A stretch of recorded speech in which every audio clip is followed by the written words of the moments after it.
Friends, today I will show you how to color this stunning gemstone in just a few minutes and only with 3 colors.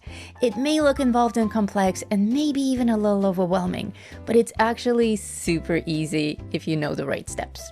This gemstone is already faceted.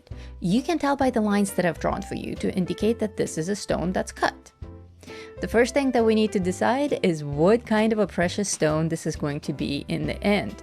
Ruby, emerald, amethyst, sapphire. I decided citrine. Seems like a nice, cheerful, friendly color for my Easter egg. This Easter egg is my gift to you. Scan this QR code, I'll click the link below and go grab it. I printed mine on lilac cardstock paper this time, but white, cream, or yellow are all excellent choices as well. For this effect, all you need are actually 3 colors, plus black and white. Working with any brand of colored pencils that you're comfortable with, grab a bright yellow, a strong orange, and a chocolate brown. These are your 3 colors. Within the realm of these 3 colors, you may choose to bring in several pencils. For instance, I used 2 types of orange. This choice depends entirely on how comfortable you are blending and how deep you want your color range to be within the gem. But you can absolutely do this with actually just 3 pencils. Starting from the center facet, the jeweler's term for this flat surface, we want to generously fill in most of this area with our orange and blend it with yellow. Wax-based pencils are great at lighter colors blending darker ones, meaning as I bring in my Prismacolor Canary Yellow over the orange, it will actually smooth out and lighten the pigment. Oil-based pencils, on the other hand, tend to perform better the other way around. So if you're working with polychromos, for instance, I would do a layer of yellow first and then bring in a darker orange. Whatever works for your pencil brand and your coloring style. And now we can work with orange and brown to build up these lines and segments that all lead to the center. This is the trickiest part of the entire process, and it requires a little bit of freehand work. This can be both scary and liberating. Scary because you may not know where to start, and liberating because, well, you have complete control over the outcome. The rule of thumb on a stone like citrine of this particular cut is you want a few large blocks of color with an element of randomness. The only binding rule is that these shapes need to all meet in the middle. Why? Because of what we're actually looking at. If we turn this gemstone on its side, it looks like this. And it's this taper that we're seeing through the transparent frontal facet in this view. That's why everything meets in the middle. It's that tip.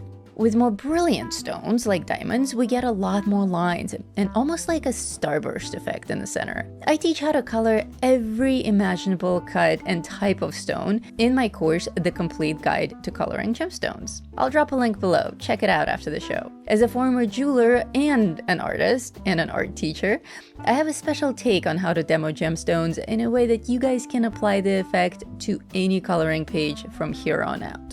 Now, on the center facet, we have a complete range of our selected colors, from strong terracotta to vibrant orange to light yellow. The tricky part's done. Now we have all of these shapes around to deal with. But that's the easy part. One rule that I teach on faceted gemstones is to leave 1, 2, or 3 facets white in the end. At least 1 and no more than 3. Everything else will exhibit the full range of color, just like we have in the center. Note that I'm starting this step with terracotta instead of orange. This is simply to demonstrate that order of color application doesn't actually matter on this one, as long as your pencils cooperate. But I like it this way because it clearly shows me which areas will be the darkest and which will be the lightest in the end. And I'm generally following a kind of a checkerboard pattern here. Every shape or facet is slightly different from the one next to it, including even introducing separate freehand gradients within each shape. One mistake I see beginner artists make with gemstone coloring is filling in every facet with a solid color and no gradients. Jewels are rich and deep, and there's much light reflecting and refracting inside there, and we want to capture that beauty. So make sure to practice your sharp gradient transitions on each geometric shape. Now that the brown is done, we want to come in with our orange and start those gradient transitions. Our next step is to bring in that vibrant yellow.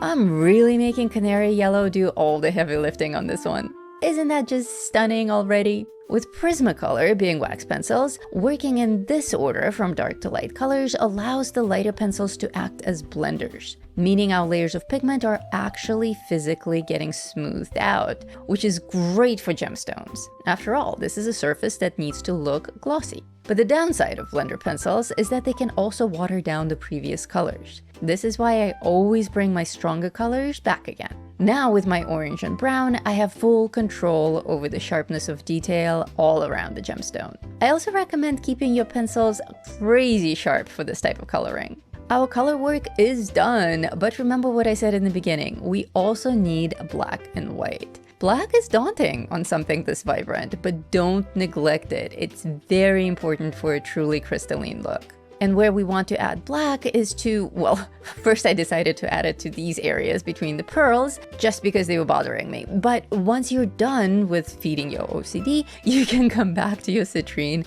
and apply black to the darkest brown areas. Never over anything else. Just a few touches here and there will do. If the black pigment appears too harsh or scratchy, bring in that brown again for blending. And now for the white. On crystals and gemstones especially, I like to come in with a gel pen. I'll drop a link to my pens in the video description. I'm really into this brand lately. The marker and the fine tip pen both work beautifully over wax pencils, without smearing, without color distortion, and without pen tips clogging all the time. The first thing I do with my gel pen is fill in the white facets. And then I go over everything, adding tiny white dots and lines to the lightest areas of my gemstone. Isn't that magical? I'm gonna go ahead and add this white to the entire egg, the pearls, the carvings, all the tiny jewels. It really just brings everything together perfectly.